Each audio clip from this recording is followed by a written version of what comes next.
All right, let's talk about Elizabeth I.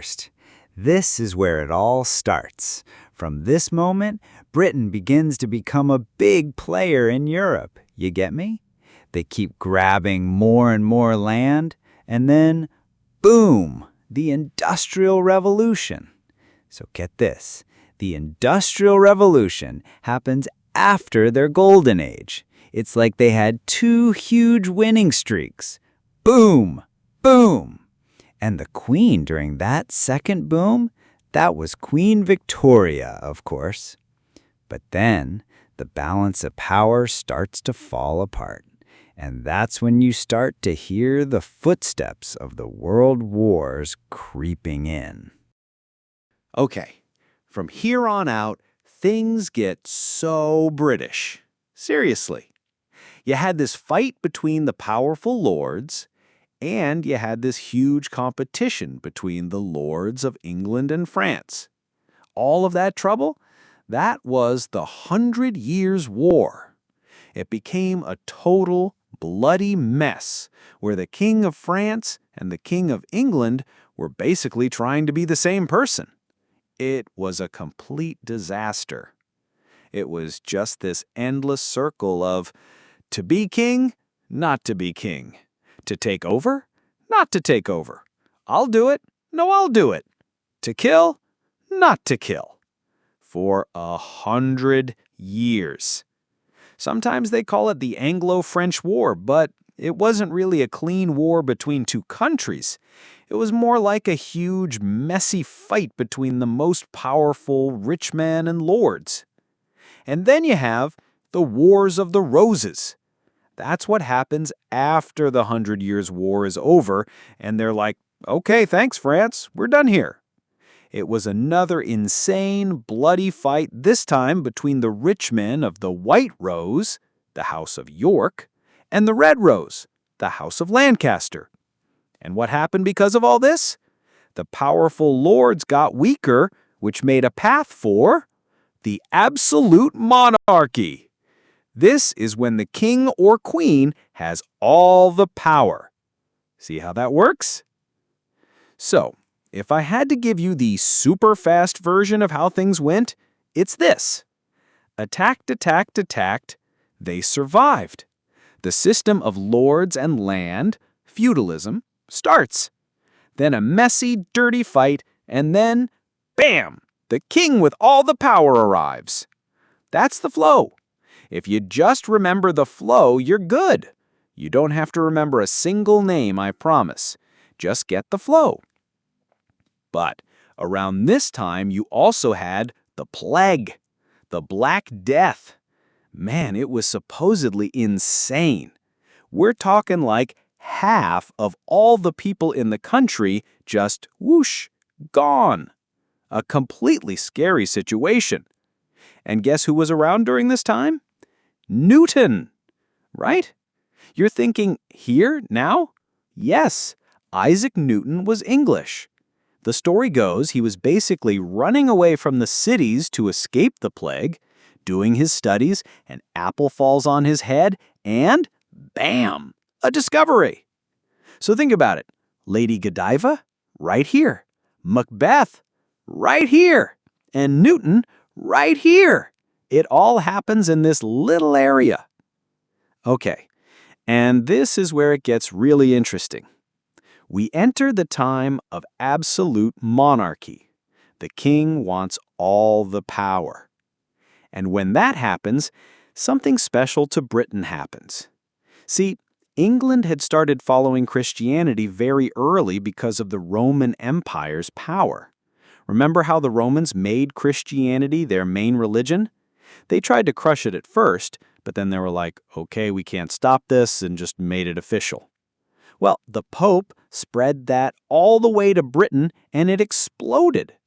Christianity spread with amazing speed. So the Catholic Church was huge. But then, you have the moment it splits, right? The Protestant Reformation. You know the story. The Catholic Church was selling indulgences, basically saying, buy this piece of paper and you'll go to heaven. It was a bit of a plan to make money. A man named Martin Luther saw this and was like, that's not how it works. You don't need to buy anything. He protested, and his followers became the Protestants. Then there was another guy, John Calvin, who also broke away, but for a different reason.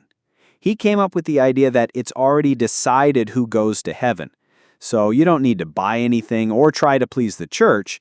Instead, you should just work hard and be a good person, because God has already made his choice. So you have these major changes in religion happening. But the Reformation in England, their break from the Catholic Church, happened for a completely different and honestly funny reason. It had nothing to do with Luther or Calvin. This is where the Church of England is born.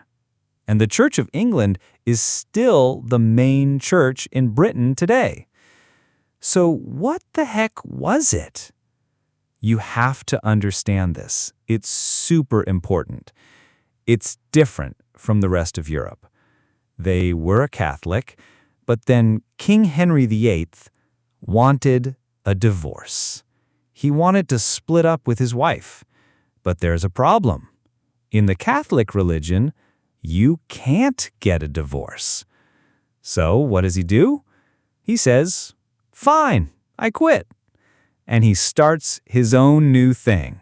That's the Church of England. But it's not just that he was tired of his wife. There was a huge problem with who would be king next. He and his wife couldn't have a son. He was panicking, thinking, what do I do? What do I do? And ended up trying to have a child with his wife's helper. His plan was to go to the Pope and get his first marriage annulled, basically to have the Pope declare that the marriage was never real in the first place. This was a secret trick rich men used back then. They'd been married for over 10 years, but he wanted to hit the reset button. He thought the Pope would be cool with it since Henry had protected the Catholic religion from Luther. He was like, the Pope owes me one. He'll do it. But there was a huge problem. The Pope had basically been taken prisoner by the Holy Roman Emperor, who just so happened to be the nephew of Henry VIII's wife. Are you following this? It's complicated. But if you think this is complicated, you can't talk about British history. This is the easy part. I'm telling you, there are times in their history that are pure hell to understand. The family trees are insane. Anyway, the Queen's nephew, the Emperor, is not going to let the Pope bring shame to his aunt. So the Pope tells Henry, sorry, can't do it. Request denied. Henry is furious. What? You won't end my marriage? I need a son. So he says, fine, I'll make my own church where the king is the boss, not the Pope. And that's exactly what he did. He made up a whole new type of Christianity just to get a divorce and make sure he had a son to follow him. So England creates this special version of Christianity where the king or queen is at the very top. It was a total invention. This is why it's so different from the Catholic and Protestant churches in the rest of Europe. The Church of England is basically the Catholic Church, but with the king in charge. This meant that the Church of England was now in a fight with the Catholics still in the country and with the new Protestants. It created a three-way religious mess. The drama that followed was insane. You'd get a Catholic queen on the throne, like Mary I, who killed so many Protestants that she became known as Bloody Mary. Yes, that Bloody Mary. Then you'd get a Protestant king, and the whole thing would flip. It was a mean, bloody circle. And after all that trouble, who finally takes the throne and makes things stable? Elizabeth I. Before her, kings and queens were changing constantly. It was a revolving door. But Elizabeth ruled for a long, long time. That's why it's called the Golden Age. When you think of a queen, you think of Elizabeth. Elizabeth I, the Queen of Queens. This is the time when Britain really shows its muscles to the world. They beat the Spanish Armada, they create the East India Company and sail everywhere. And it's also the time of the English Renaissance. When you have peace, culture grows. Well, the great plays of this time in England, that was Shakespeare. So you have the peak of the absolute monarchy under Elizabeth I and the beginning of the Age of Discovery when they explored the world. Moving forward a bit, Britain becomes a powerhouse through its government and then the Industrial Revolution. This is it. Thank you, Britain. From here on, it's just winning. But here's the thing. The time of the Great British Empire from the Revolution didn't last as long as you'd think, because an industrial revolution is a technology revolution. Pretty soon, other countries like Germany and France copied the technology and caught up. That first big lead starts to get smaller. It's like when the first smartphone comes out and it's amazing, but then a year later, everyone else figures out how to make one too. You can't stay on top for 100 years like that. So the Industrial Revolution gives them this huge boost, creating the Great British Empire. They had lost America, but that didn't stop them. They went and got Australia and New Zealand after that. They just kept getting bigger. And then another boom. That second peak was under Queen Victoria. So the reason Elizabeth I and Victoria are so famous and have this shiny image is because they were the leaders during Britain's two biggest level-up moments. On the other hand, you don't really remember the names of the kings as much, do you? During Victoria's rule, they held the first World's Fair. Why? To show off. They wanted the whole world to shake and see, this is Britain's new technology. This is how powerful we are. They were so powerful that they had a rule called glorious isolation. They didn't need to make friends with anyone. They were number one and could do whatever they wanted. It was a time of Pax Britannica, peace by Britain. But when that balance falls apart, the world wars begin. The time of Britain being the only champ was over. That's why they had to team up with France and Russia. It wasn't a sign of strength.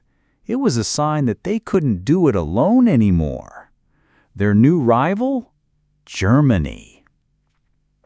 So, you have this huge clash, and after World War I, Britain's power is seriously weakened. They owe a lot of money to America. That's when America truly becomes the most powerful. The world saw Britain getting weaker. John Maynard Keynes, the famous economist, was there. He warned them. The payments you're forcing on Germany are too much. This could lead to something terrible. And he was right. But they didn't listen because they had to pay back America. By crushing Germany, they accidentally created the situation for the rise of the Nazis. And then comes World War II. It was a disaster. The person who gets the credit for saving them from that total catastrophe is Winston Churchill. In Britain, Churchill's popularity is super high. Elizabeth and Victoria stand for the amazing high points, but Churchill stands for being saved from the very edge of being destroyed. But even then, you can see the change. Near the end of the war, Roosevelt, USA, and Stalin, Soviet Union, were already making plans for the world after the war without him.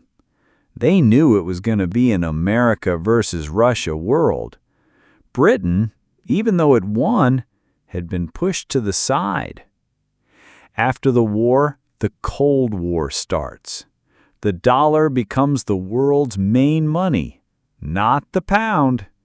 And Britain's lands all start becoming independent. India, Hong Kong, Australia, New Zealand, poof, poof, poof, they're all gone. They didn't have the money or the world's support to hold on to them anymore. It's actually kind of funny. The Beatles were so successful at bringing money into Britain during this time that the government literally gave them medals for helping the country sell things. The country was that desperate. And that brings us to the EU and Brexit. The EU was formed to create a united Europe against the new superpowers, America and Russia. But for Britain, with its history of glorious isolation and its own fights inside the country, it just never fully fit. You see news today about Scotland wanting to be independent or problems in Northern Ireland, and you might think, why now? It's 2025. But it's not now. They've been fighting about this stuff forever. They don't see themselves as one single British people. They are English, Scottish, Welsh, and Irish. And that long, complicated, messy history is why they joined the EU, and it's also why they left. That is Brexit. When one great power rules, there is a kind of peace. When that power gets weaker, trouble often follows. The Roman peace, the British peace. Now we're seeing the American peace, with its America First ideas, start to show cracks.